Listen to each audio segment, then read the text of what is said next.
Philippians 1, 8 through 11 says, "For God is my witness, how I long for all of you with the affection of Christ Jesus, and this is what I pray, that your love may abound still more and more in the real knowledge and discernment, so that you may approve the things that are excellent, in order to be sincere and blameless until the day of Christ.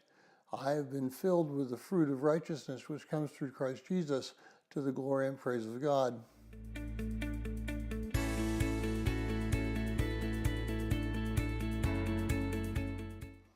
Now, if you're joining us in reading through this 90-day reading plan, today's reading is Philippians chapter 1, 1 through 11, and I encourage you to read that passage.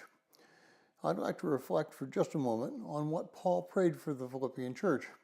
Notice he prayed that their love might abound more and more, and they might have a real knowledge and discernment so that they might be able to prove the things that are excellent in order to be sincere and blameless until the day of Jesus Christ. This would result in their being filled with the fruit of righteousness, which comes through Christ.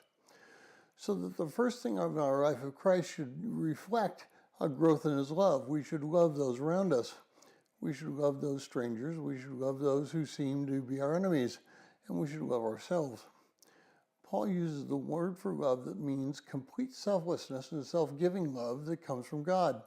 We cannot begin to love unless we know God more and more. And knowing God more and more, we must increase our knowledge of him through prayer, reading and fellowship with believers and non-believers.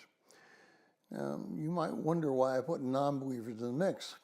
It's because it's only through non-believers that we learn how to practice love that will not be, at least for the initial stages, shown back to us.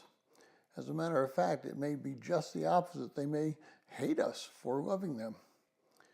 When we approach somebody that's radically against any relationship with Christ, and we show our love for them by what we do, not what we say, they may react in a way that's exactly opposite of what we think they may do. They may react by becoming angry. We then may only respond by showing more love. It is by love that people become related to Christ. It is not our love, it is God's love.